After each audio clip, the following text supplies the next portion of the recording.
The glass of expensive red wine hit my shirt before I even realized what had happened. Conversation stopped. Laughter echoed through the luxurious ballroom, and dozens of eyes turned toward me. My wife stood only a few feet away without making a single move to help. Her sister folded her arms with a satisfied smile, while whispers spread across the room. They believed I was nothing more than a struggling mechanic who had somehow married into their respectable family. What none of them knew was that I had spent years hiding the truth. I was the only heir to one of America's largest family-owned business empires, and the reason I had kept my identity secret was about to change forever. Before we continue, if you believe kindness is more valuable than money, and that everyone deserves respect regardless of their appearance or income, please take a moment to like this video. Leave a comment, share it with someone you care about, and subscribe to the channel for more emotional stories that remind us what truly matters. My name is Nathan, and this story began 3 years earlier in the quiet town of Asheville, North Carolina. My grandfather had built a multi-billion-dollar manufacturing company from nothing. But he spent his final years warning me that wealth attracted people who loved money more than people. Before his passing, he asked me to live an ordinary life for a while before taking over the company. He wanted me to understand struggle, humility, and genuine human relationships. I promised him I would honor that wish, even though it meant hiding my last name and working under a different identity. I moved across the country, rented a modest apartment, and found work as a mechanic in a neighborhood garage. The work was honest, exhausting, and strangely peaceful. For the first time in my life, people judged me by my effort, instead of my family name. I enjoyed repairing old trucks, helping customers who could barely afford the repairs, and spending evenings with coworkers who treated me like family. It was during that chapter that I met my future wife, Victoria. Victoria was charming, intelligent, and ambitious. She worked in real estate and dreamed of living a glamorous life. At first, she seemed to admire my honesty and work ethic. She often told me that kindness mattered more than wealth, and I believed every word she said.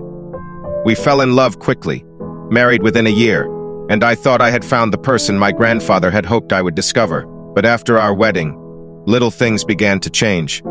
Victoria became embarrassed whenever I arrived at social events in my work clothes. After long shifts, she slowly stopped introducing me proudly as her husband, and instead described me simply as someone who worked with cars. Her older sister, Rebecca, never missed an opportunity to remind everyone that I wasn't successful enough for their family. Every holiday dinner became another opportunity for subtle insults, disguised as jokes. I stayed silent because I loved my wife. I believed patience could heal pride. I thought that if I continued showing kindness, eventually they would see my heart instead of my paycheck. Instead, their disrespect only grew stronger.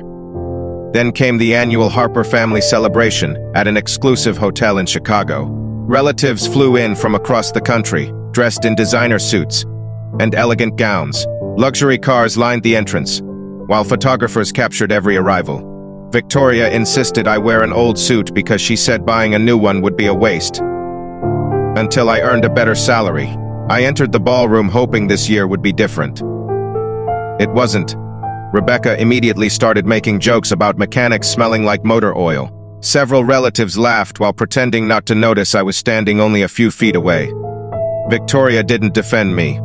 She simply smiled awkwardly and continued talking with her cousins.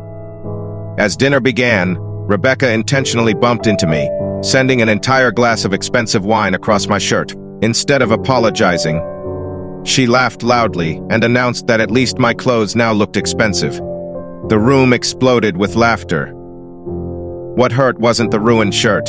It was seeing my own wife laugh with everyone else. At that moment, something inside me finally broke. For years I had remained silent because I believed love required sacrifice. But love without respect eventually becomes loneliness. I quietly excused myself and walked outside into the cold evening air. My phone rang only minutes later. It was Richard, the longtime attorney who had managed my grandfather's estate. He informed me that the board had unanimously approved my appointment as the new executive chairman of the company. The official announcement would be made the following morning at headquarters in Chicago, less than 15 minutes away from the hotel where the party was taking place. Richard also reminded me that hundreds of employees executives, journalists, and investors would be attending. As I looked back toward the ballroom windows, I realized destiny had chosen its timing perfectly. The next morning, I arrived at headquarters, wearing a tailored Navy suit. The security team greeted me by name. Senior executives lined the entrance, welcoming me with handshakes and quiet respect. Massive television screens displayed my grandfather's photograph alongside mine, beneath the words announcing the company's new leadership. Within an hour, financial news outlets across America carried the story. By afternoon, the internet was flooded with headlines, identifying me as the billionaire heir who had lived anonymously for years before assuming control of the family empire. My phone began vibrating non-stop. Victoria called first, then Rebecca, then dozens of relatives who had barely acknowledged my existence the previous evening. I answered none of them. Later that afternoon, I agreed to meet Victoria at a quiet public park. She arrived in tears, overwhelmed by everything she had learned. She admitted she had never imagined the truth and begged for another chance. She insisted money had never mattered, even though every painful memory told a different story. As she cried, I remembered the countless nights I had defended her behavior inside my own heart.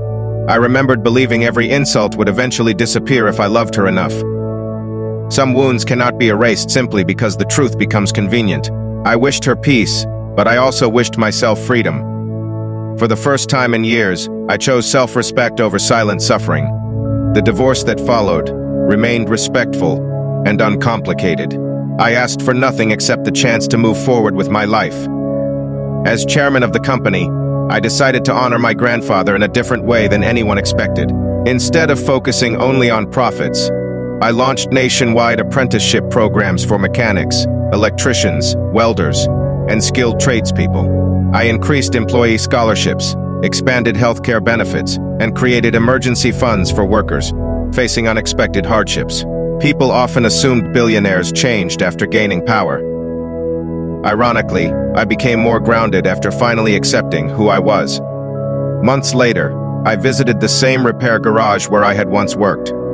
My former co-workers welcomed me exactly as they always had, with greasy handshakes, loud laughter, and genuine smiles. None of them cared about my bank account. They remembered the man who stayed late to help fix engines and bought lunch for everyone on difficult days. Standing among them reminded me of the greatest lesson my grandfather had ever taught me. Character always survives where wealth cannot. Money can buy attention. It can buy luxury. It can even buy admiration. But it can never purchase sincere love, lasting loyalty, or authentic respect. Those treasures belong only to people who earn them through kindness. Years later, our apprenticeship programs helped thousands of young Americans build successful careers.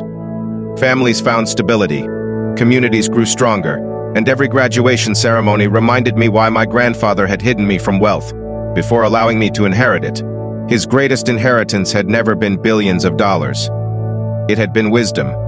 If this story touched your heart, please leave a comment telling us where you're watching from and what lesson stayed with you the most. Your words may encourage someone who needs hope today. As I looked across another graduation ceremony filled with smiling families, I realized that the greatest victory wasn't proving anyone wrong. It wasn't revealing my fortune or watching those who had underestimated me regret their choices. The real victory was refusing to let humiliation turn my heart bitter. I had discovered that dignity is strongest when it survives cruelty, and that forgiveness does not always require giving people another chance. Sometimes forgiveness simply means choosing peace instead of revenge.